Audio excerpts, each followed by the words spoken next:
begini, ketika desa melakukan input, itu ada di beberapa pilihan, yang pilihannya ada atau tidak ada, itu ketika diklik tidak keluar, Pak. Oh ya. Biasanya jaringan itu, Bu. Oh, itu masalah jaringan ya, Pak? Oke. Solusinya gini. Solusinya gimana? Solusinya Ibu keluar logout, terus kemudian jejak rekam membuka aplikasi itu di deletein semua, restore-nya di delete semua. Di delete, terus kemudian baru buka lagi, semoga aja udah fungsi baik itu. Oh, iya Pak, terima kasih. Oke. Baik, Bu.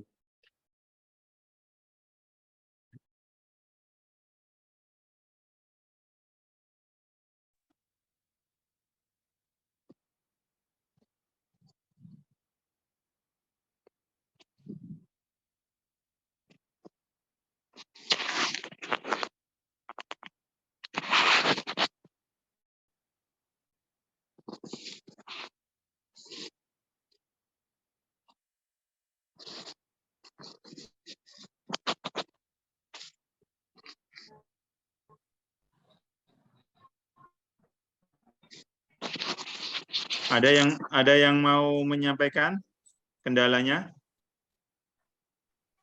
Izin Pak dari Solo Selatan Pak.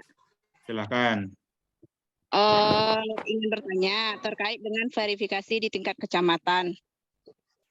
Ini kan seluruh nagari yang ada di Kecamatan Kotopari Gadang Diate telah selesai melaksanakan input kuesioner. Kemudian untuk verifikasi di tingkat kecamatan, ketika sudah dilakukan verifikasi di masing-masing nagari dan sudah terverifikasi, ternyata setelah dicek kembali, datanya perlu dipertanyakan ke nagari, Pak. Nah, itu bagaimana solusinya itu, Pak?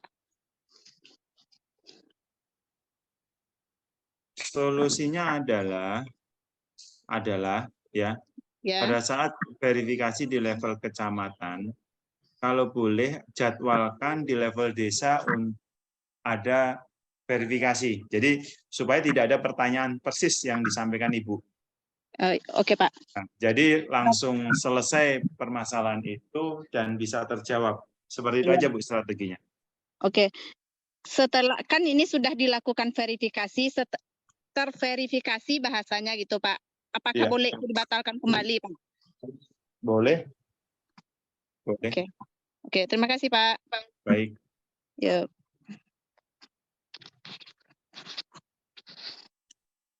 Baik, Assalamualaikum Pak Mus. Waalaikumsalam, Pak. Dari Sukabumi, Pak Mus. Silakan. Tadi ketika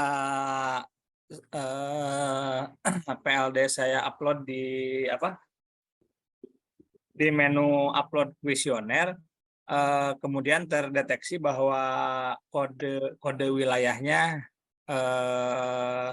tidak ditemukan. Padahal kuesioner itu dia download dari akun desanya sendiri. Tadinya yang mau menanyakan teman PLD saya tadi, cuman dia mic-nya kayaknya agak gangguan. Atau sudah bisa masuk Pak Dian?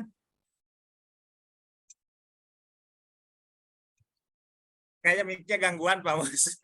Oh iya.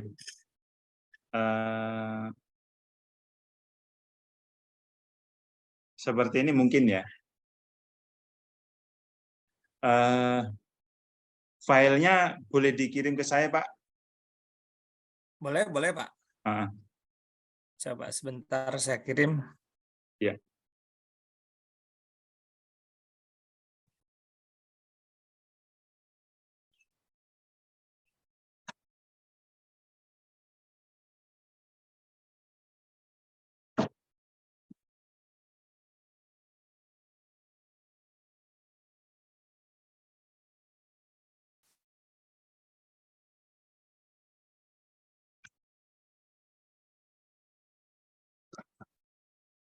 Sudah Pak.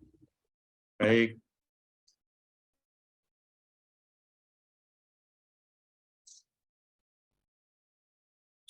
Saya japri di WA. Ya, baik.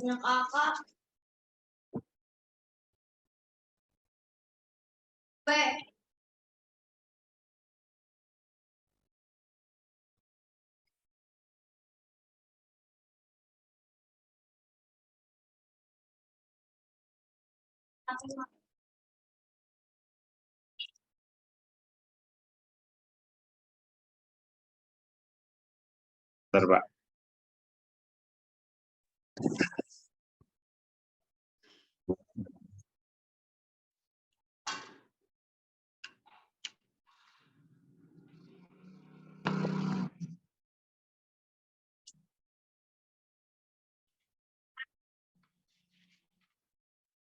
Kode desanya juga sudah saya kirim, Pak Mus. Baik, Pak.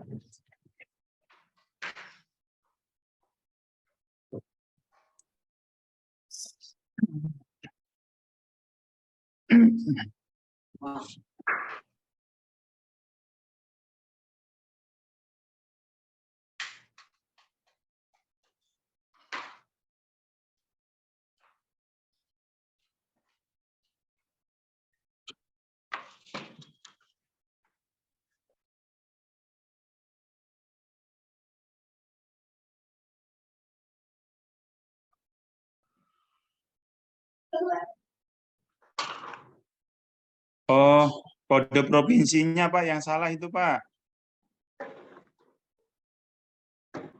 Kode provinsinya kan cuma kode provinsi lah, kode provinsi kok diketik ini Pak. Diketik Sukabumi. Coba itu dirubah Pak.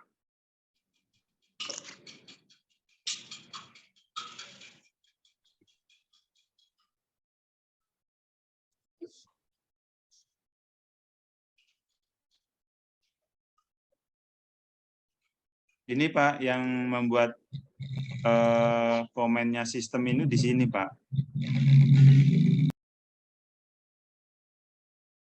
Di sini nih. Nama provinsi kok Sukabumi, kode kabupatennya kok ini.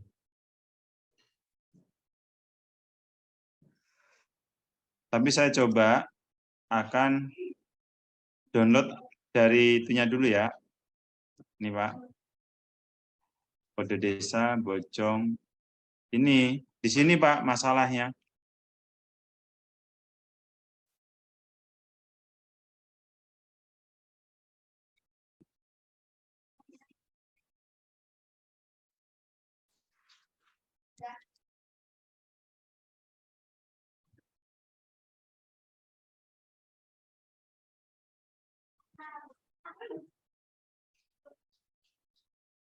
Passwordnya udah diganti ya Pak?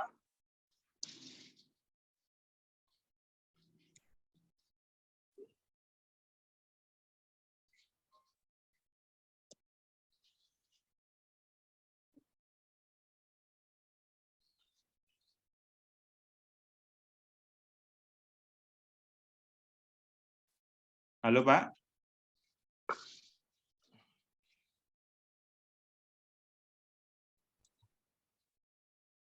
Pak Yuliansah, Siap, Pak. tolong kuesionernya diperbaiki. Baik. Yang harus diperbaiki di sini. Ini Pak, kode provinsi ini diperbaiki nih. Baik. Kira-kira yang salah di mana Pak? Nama provinsi Pak. Ya kan? Ini diperbaiki, perbaiki Pak. Setelah itu coba upload ulang, nanti pasti berhasil. Kalau kode desa ini Pak, Permendagri. Iya, nih ya, Sukabumi. Oke, udah ini.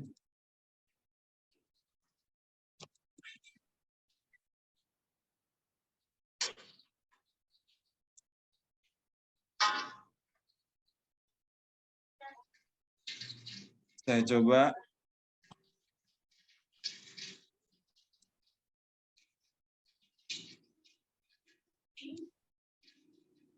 Sebentar. Ini kenapa kode desanya jadi 91, Pak? Nggak tahu Pak, itu dari hasil downloadan ya katanya. Harusnya kalau desanya yang dipakai login kan ya? Iya, 320210 terus tinggal kode desanya berapa, itu yang salah. Jadi error, jadi sistem bingung. Nggak sama antara yang login sama file yang dikirim. Oke. Baik, Pak. Gitu, Pak. Nggak mungkin ini kalau ini file ini, Pak. Nggak mungkin. Baik. Oke. Baik. Ya, terima kasih Pak pencerahannya Pak. Baik, Pak. Silakan yang lain.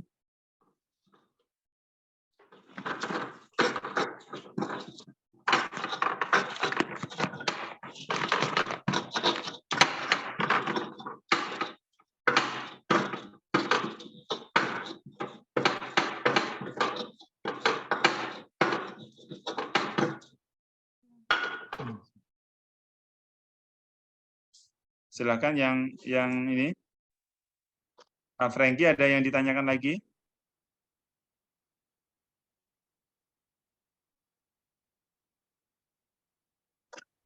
Pak Yusri?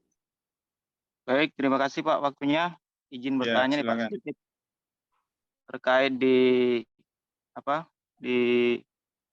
data topografi. Yang pertanyaan 203 itu kan ada banyak tuh Pak. Itu pilihannya pilih semua atau gimana Pak penentuannya gitu? Atau ada SK tertentu yang dikeluarkan oleh dinas terkait? Oh, soal desa model ya? Ya, kayak desa cerdas, desa peduli kesehatan, dan sebagainya. Gini. Jadi yang dimaksud di situ adalah desa dampingan Bapak atau di desa yang kita dampingin itu saat ini apakah masuk di dalam desa model? Contoh, desa cerdas. Kalau tidak jawab tidak, Pak. Jangan dijawab ya. Ya. Berarti salah satu aja Pak ya? Bukan salah satu, yang ada di desa. Oh, yang ada di desa ya. Jadi desa Bapak itu masuk desa model apa? Oh, umpama tidak ada semua, ya jangan diisi semua. Ternyata cuma ada desa bebas narkoba, ya khusus narkoba. Oh, adanya cuma desa inklusif, ya desa inklusif. Jadi sesuai dengan yang ada di desa. Itu saja, Pak. Kita tidak meminta Bapak harus mengisi ya semua, tidak. Tetapi kami pengen mendapatkan potret desa dampingan Bapak Ibu itu masuk di dalam desa model apa enggak. Kalau tidak. Kalau iya. Itu aja. Berarti yang menentukan desa tersebut dari desa itu sendiri atau dari mana Pak? Bukan. Yang menentukan desa model itu adalah intervensi dari beberapa KL, Pak. Beberapa kementerian. Contoh, KPK itu punya desa model, yaitu bebas anti korupsi. Ya kan? Terus dari KIP kan punya desa transparan. Jadi sesuaikan dengan kondisi yang ada di desa. Itu, Pak. Itu ya. Oke, Pak. Ya, terima kasih Pak atas penjelasannya, Pak. Baik. Ya. Kalau kampung KB bisa, Pak Mus? Untuk kampung KB bisa, Pak. Oh ya.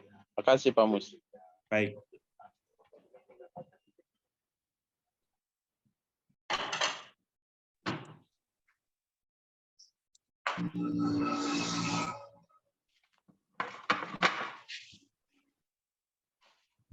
Pak Mus, untuk desa model ini bisa dengan diadakannya cuma pelatihan oleh pemerintah desa atau nagari, gimana Pak Mus? Apakah boleh dikatakan desa model, Pak Mus? Oh, desa model ini yang terimplementasi, Pak. yang terimplementasi di lapangan. Harapannya adalah pemerintah daerah, pemerintah pusat, atau pemerintah kabupaten melakukan intervensi umpama desa Kampung KB. Umpama nih ya. Kampung KB intervensinya ke desa umpama. Terus di situ implementasinya apa? Aktivitasnya. Aktivitasnya tentang penyuluhan KB itu masuk Pak, masuk. Jadi biasanya berarti ada yang di SK-kan, Pak Bos, yang bisa dalam bentuk SK, dalam bentuk aktivitas, Pak. Biasanya kalau sudah SK pasti ada aktivitas, dan ada aktivitas juga belum tentu ada SK juga, Pak. Ya.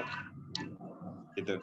Karena pada prinsipnya adalah kita ingin mendapatkan resum dari identifikasi yang di tahun 2023 ini, potret atau berapa banyak desa model yang ada di Indonesia yang menjadi intervensi beberapa KL, kementerian dan lembaga atau badan, atau maupun pemerintah daerah atau swasta. Seperti itu. Contoh, di Sulawesi Selatan, di wilayah Pulau Sulawesi, perusahaan PT Haji Kala melakukan intervensi untuk model-model mereka. Seperti itu, Pak. Jadi kan pasti itu menjadi lokusnya oleh perusahaan. Tetapi kalau untuk swasta kan tidak ada SK, tidak ada, itu nggak ada, Pak. Yang penting perusahaan memiliki prioritas lokusnya di wilayah desa A, desa B. Udah itu aja, Pak. Yang penting aktivitas yang nyata yang diterima oleh desa. Oke, terima kasih Pak Mos. Baik, Pak.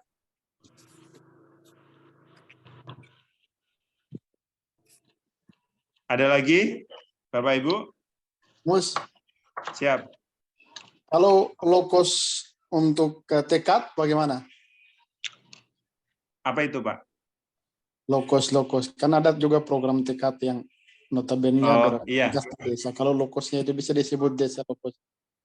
Ya, jadi untuk lokus program tekad kan wilayah timur tuh. Ya. Itu bisa, Pak. Oke, baik, Pak. Kan model untuk desa model tekad kan. Ya, baik. Ya, makasih, Pak. Baik.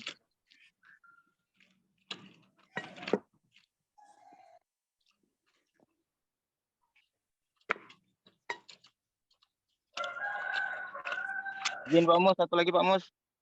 Silakan. Ini terkait dimensi sosial Pak di kesehatan nih, yang masih agak ragu juga. Bahwa di desa kita itu rumah sakit bersalin tidak ada, tapi untuk rumah sakit terdekat bersalin itu ada. Apakah itu diisi ada atau memang diisi tidak ada, Pak? Oh ya, baik.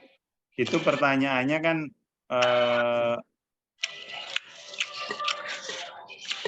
baik. Kalau gitu saya akan menjabarkan tentang yang dimaksud ya. Saya ngambil kuesionernya yang ada tadi disampaikan oleh Sukabumi.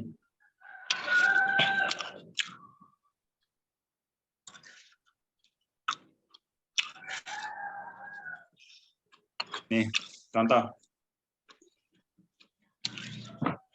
Sarana kesehatan terdekat. Sarana kesehatan terdekat yang menjadi pilihan adalah ini. Nomor berapa yang paling dekat? Yang ada di desa. Yang terdekat nih, baik di luar desa maupun di dalam desa. Yang paling dekat mana layanan ini? Oh, ternyata yang paling dekat kalau yang di kuesioner ini ada nomor 9, klinik dokter. Oke. Jaraknya berapa? Jaraknya berapa? Jarak berapa yang terdekat dari pertanyaan ini? Oh, 30 meter. Waktunya berapa? 2 menit. Tuh. Pertanyaan selanjutnya, ketersediaan sarana rumah sakit di desa. Pahami di sini Bapak Ibu. Di desa. Kalau di desa berarti rumah sakit yang ada di desa ada enggak? Kalau tidak ada, tulis tidak ada, berarti 0. Ya. Pertanyaan kedua adalah jarak ke rumah sakit terdekat. Kalau kalimat terdekat bisa berada di luar, bisa ada di dalam. Ya. Itu. Jadi rumah sakit yang paling dekat dengan desa adalah ternyata 16,5 kilo. Tuh. Tulis saja Bapak Ibu, tulis. Itu. Jadi pada dimensi kesehatan ini adalah kita harus membedakan mana yang harus berbicara di desa, mana yang harus berbicara terdekat. Kalau terdekat berarti bisa ada di luar dan ada di dalam. Kalau di desa harus ada di desa. Seperti itu Pak Ibu. Ya.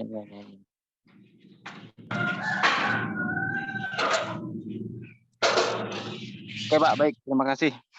Ya.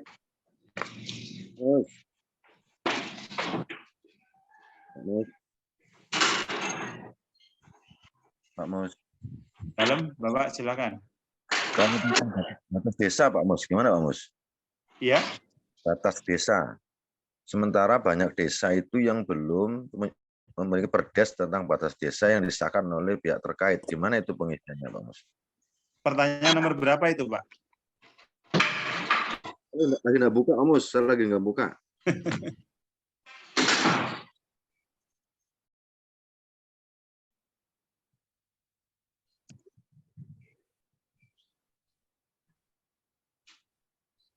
Baik.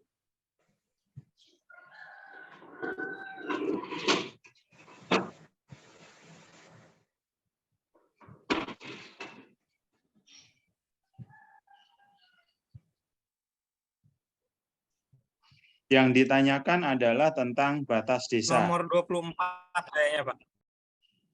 Bukan ini Pak. Pertanyaannya adalah, nih, batas desa dalam bentuk peta yang telah ditetapkan oleh Bupati atau Wali Kota. Kan pertanyaannya jelas ya Pak? Pertanyaannya ini jelas. Kalau tidak ada dan tidak ada. Kalau nggak ada penetapan dari Bupati atau Wali Kota berarti nggak ada di sini Pak? Iya. Oh gitu, kosong kan berarti? Iya. Siap.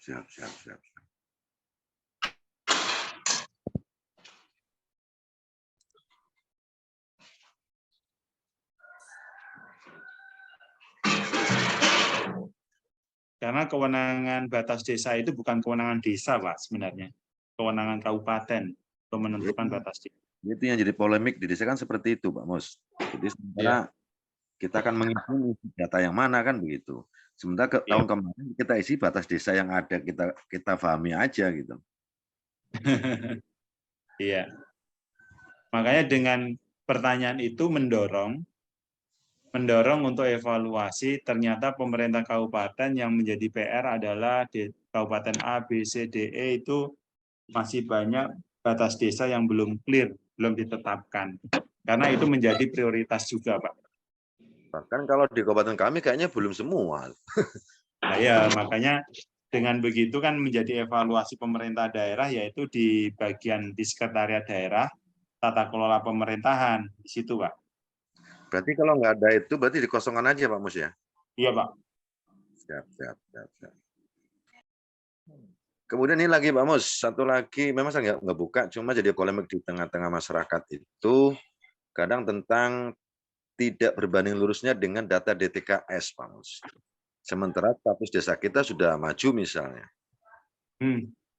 Itu karena contoh kasus di beberapa desa itu pada waktu ada pemberian KIS kesehatan itu banyak diambil satu desa ada 500 kakak sampai lebih gitu kan, sehingga kan DTKS-nya tinggi kan, sementara status desanya maju. Gimana? Saya dapat ilmu dari Bantul. Saya dapat ilmu dari Bantul. Pendamping PKH itu sangat berbangga hati apabila jumlah penduduk miskinnya bertambah. Leres. Kita tidak, karena tidak berbanding dengan hasil IDM kita gitu loh. Iya. Kalau pendamping PKH mungkin senang ya. Jumlah penduduk miskin kita tambah, senang. Sukses dia kan gitu. Sukses. Iya kan? Ya Pak Seto. Sementara pendamping PKH itu Pak Mus fakta di lapangan tidak berarti dengan Pemdesnya Pak. Tatkala menetapkan itu tidak pernah tahu orang desa pun gitu. Tiba-tiba penerima PKH gitu. Iya. Ini ngeremnya, ini menyikapinya gimana Pak Mus? Nah, kan kalau pertanyaan di dalam kuesioner itu adalah berapa jumlah penduduk miskin, gitu kan ya? Jumlah penduduk miskin. Jadi penduduk miskin yang menerima bantuan yang ada di desa, bantuan PKH, bantuan beras, bantuan berapa, pasti kan desa tahu tuh, yang jumlah penerima PKH sekian, BLT sekian. Sebenarnya kan kalau gitu kan kesimpulannya dianggap layak dan jadi masuk klasifikasi miskin ya. Sehingga tinggi persentasenya Pak. Iya, begitu. Namun di dalam kuesioner ini sebenarnya data ini tidak kami share ke kementerian lain khusus untuk jumlah penduduk miskin. Karena apa? Ini bukan ranahnya kewenangan Kementerian Desa. Tapi ini menjadi bahan evaluasi oleh internal desa. Enggak, internal bisa desa, bisa di internal kementerian, Pak.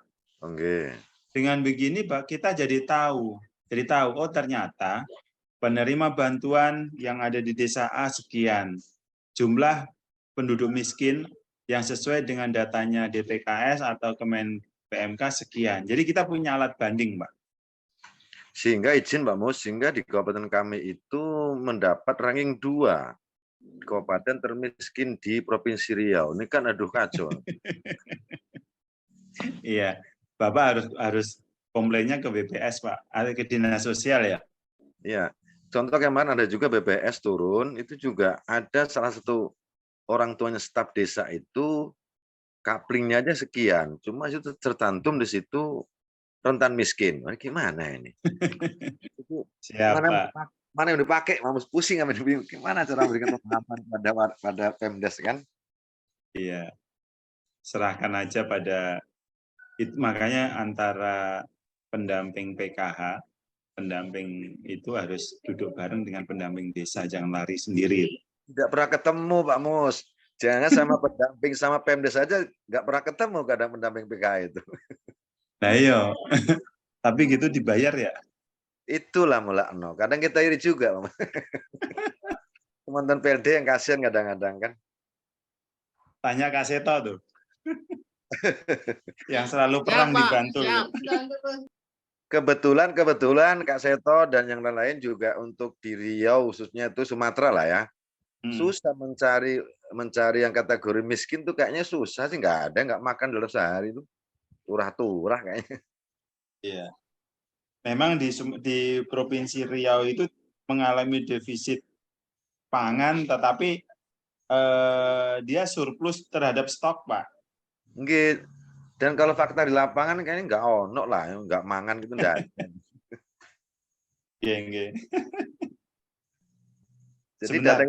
Jadi data itu isi aja. Ini namanya siapa, Pak? Bapak? Saya Sutanto.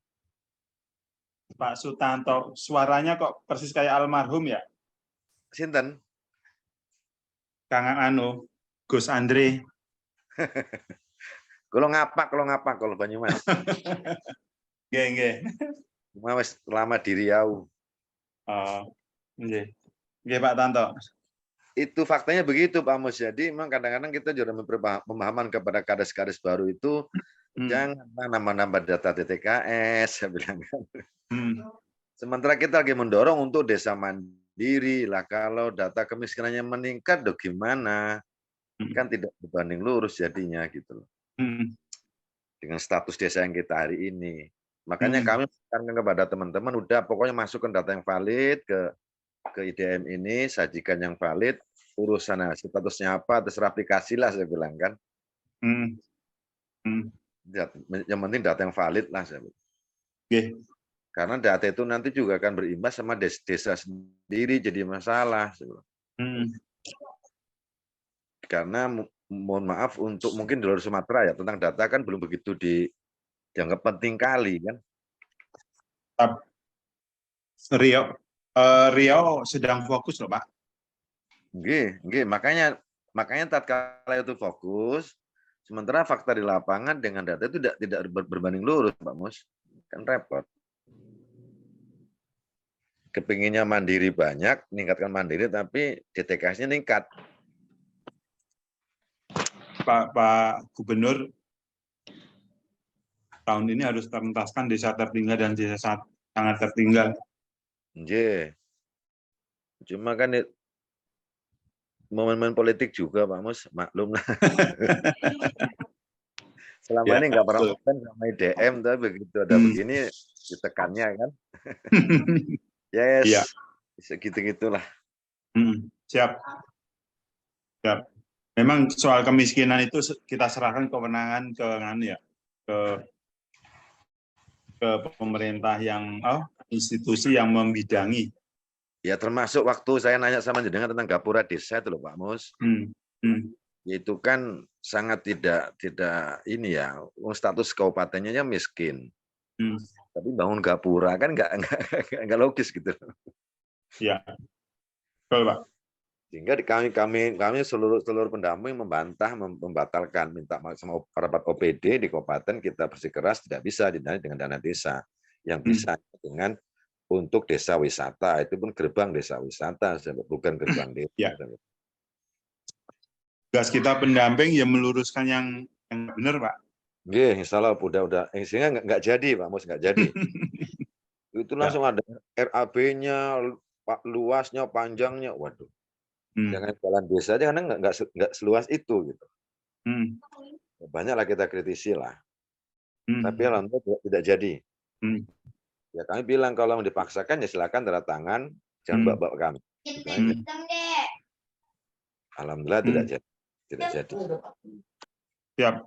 Oke, monggo sing lain. Matur suwun Pak Mus, matur suwun. Nggih. Yang Pak. Nah, ini suhunya udah muncul nih. Halo, Pak.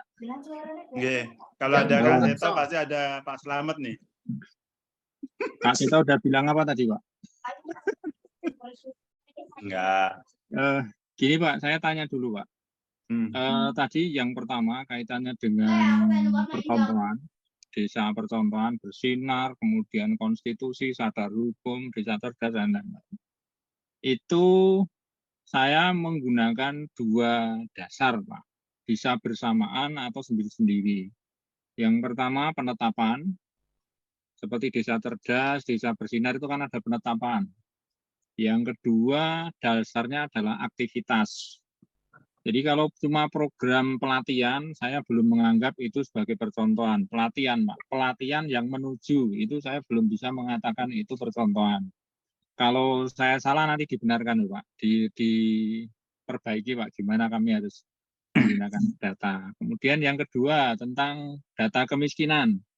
Yang saya dengar tadi dari Pak Mus, miskin itu dasarnya, saya menerjemahkan, data miskin, keluarga miskin itu bukan dari DTKS secara keseluruhan, tetapi KPM, keluarga penerima manfaat yang menerima bantuan, keluarga miskin yang menerima bantuan. Itu saya menerjemahkan tadi, Pak. Jadi mohon maaf kalau saya salah. Itu jadi yang saya kemarin sampaikan ke kawan-kawan termasuk Pak Seto yang tidak hadir kemarin, itu keluarga miskin itu yang menerima bantuan pada saat ini, Pak, pada tahun 2022. Jadi bukan DTKS secara keseluruhan, karena DTKS itu ada dulu sejarahnya ada desil 1 sampai desil 4. Nah, desil 1, desil 2 banyak yang sudah menerima bantuan, yang desil 3 dan 4 belum menerima. Nah, cuma kemudian, mohon maaf Pak, kalau kemudian kami menolak DTKS dalam konteks validitas data ya Pak, bukan DTKS dalam konteks kebijakan, tapi validitas datanya kami sangat kurang bisa menerima. Bahkan kalau memungkinkan biar heboh sekalian, Pak Bupati nanti akan tak daftarkan jadi penerimaan, jadi daftar DTKS Pak, biar heboh. Karena nyuwun sewu Pak, banyak sekali, bahkan lurah, istilurah, pamong, perangkat desa, itu banyak yang masuk DTKS. Bahkan kemarin kita menemukan anggota Polri Pak, masuk DTKS. Banyak juga yang punya truk, itu truk angkut, punya kendaraan mobil, jazz, itu banyak yang masuk DTKS. Ya saya tidak tahu ya, apakah kemudian jumlah kekayaan yang dipunyai dan kalau digabungkan, kalau dihitung dengan dibandingkan, sandingkan dengan nilai utang dan pendapatannya sebanding atau tidak, tapi dari kasat mata itu kan kelihatan. Bagi saya Pak, orang itu ngontrak atau tidak, ketika yang dikontrak rumahnya bagus, dia punya mobil, entah pendapatannya itu berapa, itu saya kategorikan kaya gitu Pak. Mohon maaf Pak kalau saya salah. Halo Mas Sabana, apa kabar? Lama nggak ketemu. Nah, itu Pak yang saya sampaikan. Makasih Pak. Iya, sama persis yang saya sampaikan di dalam forum ini Pak Slamet. Kita kemudian selalu yang kedua sering. nih Pak, yang kedua, nanti ada yang menjelaskan status desa tidak sebanding dengan kemiskinan. Senjata saya, jawaban saya begini Pak, mungkin nanti kawan-kawan bisa merefleksi apakah jawaban saya benar atau salah. Data kemiskinan itu yang menentukan adalah Kementerian Sosial, bukan Dinas Sosial Pak, Kementerian Sosial. Jadi nggak sebanding. Kalau kemiskinan itu yang menentukan Kementerian Sosial, status mandiri, maju, berkembang, sangat tertinggal dan tertinggal itu desa kan nggak nyambung. Maka kalau kemungkinan sebenarnya dan sesungguhnya Pak, saya bisa menerima pendataan SDGs ketika itu kita jalankan fair, ya Mas Sam ya. Kita jalankan fair sesuai dengan kriteria dan data yang valid, sistem pendataan SDGs itu bagus. Cuma aplikasinya yang kadang-kadang bikin emosi kan gitu. Bahkan kami yang sudah mendata sekian ratus ribu tidak bisa dimasukkan gitu ya. Ini problemnya kan hanya di situ. Tapi sistemnya, sistem Pak, sistem SDGs-nya saya masih akui benar Pak, bagus. Tapi sekali lagi dalam konteks pengelolaan kebijakan itu ya saya tidak kurang bisa menerima itu. Dan karena saya sudah sebagai PIC Kabupaten kedua pendataan ini ya cukup luar biasa menerima tekanan dari kelurahan yang sudah mengeluarkan sekian ratus juta, kemudian tidak ada yang bisa dipertanggungjawabkan. Gitu, mohon maaf Pak. Jadi sekali lagi untuk miskin dan status mandiri atau maju tidak bisa kemudian kita gunakan sebagai penilaian bahwa pemutakhiran IDM yang mengambilkan status maju ini benar tidak sebanding atau kemudian tidak bisa dikatakan sesuai apa ya, nek mandiri miskinnya harus kecil, itu tidak bisa. Karena sekali lagi yang menentukan data miskin itu Kementerian Sosial, datanya benar, yang mendata adalah kawan-kawan TKPK, TKSK, PKH gitu. Dan itu mohon maaf Pak, kalau yang saya temukan di wilayah saya, pemutakhiran data kemiskinan secara partisipatif itu tidak dijalankan secara fair dan clear gitu. Matur nuwun Pak, saya tidak bermaksud mengkritisi program lain. Matur nuwun. Iya, makasih Pak. Yang saya sampaikan di dalam forum tadi itu sama persis yang disampaikan Pak Slamet, karena saya sering banyak diskusi, tukar pendapat sama Pak Slamet. Makanya dengan adanya Pak Seto itu saya sentil-sentil langsung. Itu Pak. Tadi yang pertama jumlah itu penduduk miskin. Tanggal lahirnya sama persis dengan saya itu Pak. Iya. 07070 itu. Saya ini angin sejuk.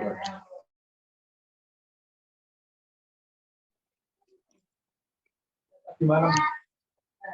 Baru maghrib biasanya. Parto. Ya baru ketemu aku warisan loh. Apa?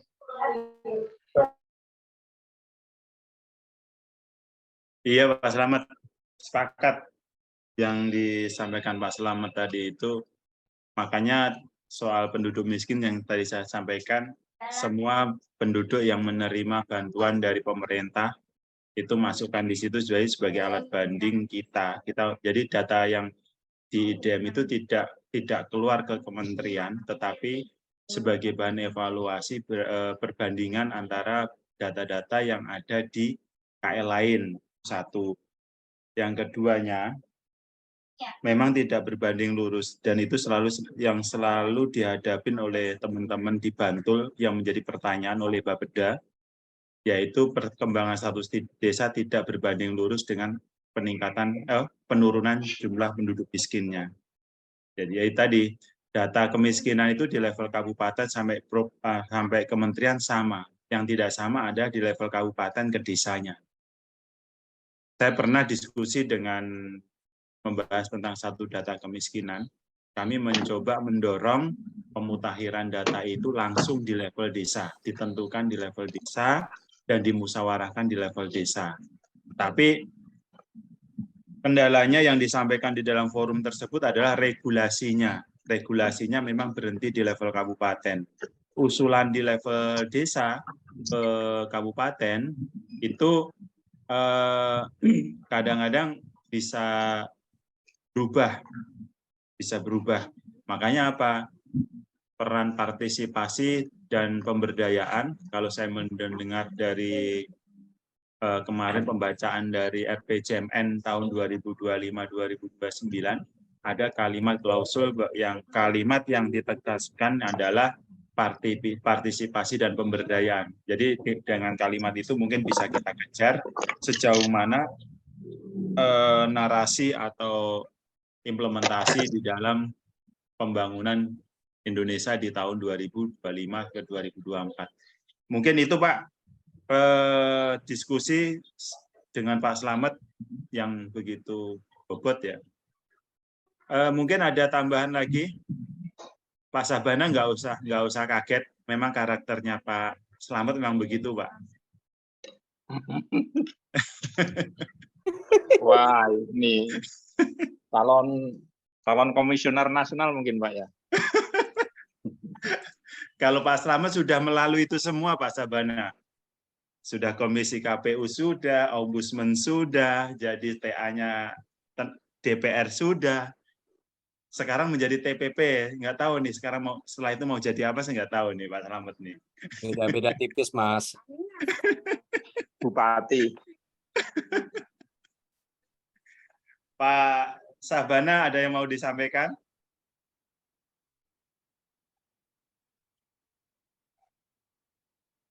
Masih aman sih Mas sampai hari ini, teman-teman masih on the track. Kendali. Ya. Saya baca Facebooknya Pak Sabana, walaupun pemekaran sudah pecah telur ya. Ya, itu yang tercepat Mas. Dari 25 desa baru, dia yang tercepat. Ya. Hasilnya memang akurat sih, statusnya tertinggal kan. Dan setelah kita cek memang sepertinya valid lah datanya. Baik. Baik. Bapak Ibu, masih adakah yang bisa menjadi bahan diskusi hari ini? Karena udah lama juga nih, dari jam berapa tadi? Dari jam 11. Izin Pak Mus. Oh, silakan. Nah, Pak Mus, mungkin ini standar mengenai standar umur untuk remaja putri. Ini standar Pak Mus. Karena yang saya baca itu ada yang menurut standar WHO, ada yang menurut Kementerian Kesehatan, dan ada juga yang menurut BKKBN. Jadi yang kita pakai ini yang mana kira-kira? Nah, jadi mungkin ini pengaruh tentang banyaknya data yang akan diinput oleh kawan-kawan yang di desa, Pak Mus. Mungkin ini saja, Pak Mus. Ya. Yang pertama, data yang tersedia apa, Pak? Interval umur berapa yang tersedia? Itu satu. Yang kedua adalah kita Permenkes sama BKKBN beda penetapannya. Kalau yang saya baca itu sepertinya beda, Pak Mus. Dia kisarannya kan kisaran sekitar 10 sampai 18. atau 10 sampai 19 Kementerian Kesehatan kalau salah. Terus untuk BKKBN itu sekitar 10 sampai 24. Nah, jadi yang kira-kira kita pakainya yang mana supaya seragam kita pakai ini. Yang kalau sebenarnya saya lebih condong yang membidangi, Pak. Kementerian yang membidangi, yang memiliki tanggung jawab di situ siapa? Kalau Kemenkes atau BKKBN. Kalau Kemenkes ya sudah, kita pakai acuannya Permenkes tentang posyandu itu kan. Petunjuk jenis tentang posyandu. Udah, itu aja, Pak. Nggak usah dibingungkan. Karena apa? Kita hanya merekap kok, Pak. Kita merekap masalah nanti dia batasan umur berapa-berapa. Memangnya Bapak mengukur? Enggak kan? Enggak kan? Kan Bapak kan yang penting datanya ada. Ya udah, mana yang datanya? Itu yang direkap. Udah gitu aja, Pak. Bapak nggak usah bingung. Itu Siap, bukan kewenangan kita, Pak. Oke, siap. Itu aja. Siap. Mas. Ya.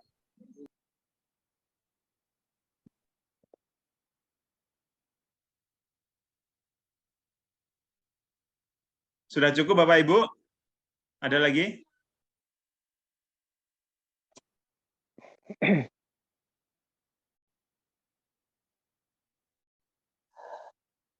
Sudah cukup ya? Saya kira udah lumayan lama. Dan mulai dari jam 11 tadi, kebetulan saya tadi kedatangan tamu dari Kabupaten Malang sama PD. Terus Sumeneb datang ke rumah bersilaturahmi, makanya saya agak terlambat untuk membuka Zoom. Terima kasih Bapak Ibu atas luangan waktu Bapak Ibu dalam forum ini, yang pasti semoga saja forum diskusi ini bisa ditularkan ke yang lain untuk ilmu-ilmu yang kita dapatkan dalam forum diskusi. Dan saya masih punya PR 1, yaitu tadi dari kabupaten yang template-nya tidak bisa terupload di dalam template stunting, akan kami pelajari dulu kenapa penyebabnya kok bisa sampai itu terjadi. Terima kasih Bapak Ibu atas waktunya. Assalamualaikum warahmatullahi wabarakatuh. Salam hormat, selamat akhir pekan, selamat istirahat, dan mohon maaf sebesar-besarnya. Assalamualaikum.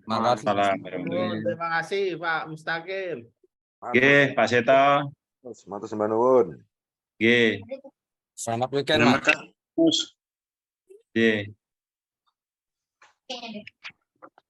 Kapan Teng Rio, Pak Mus? Kalau diundang Pak Gubernur, Pak.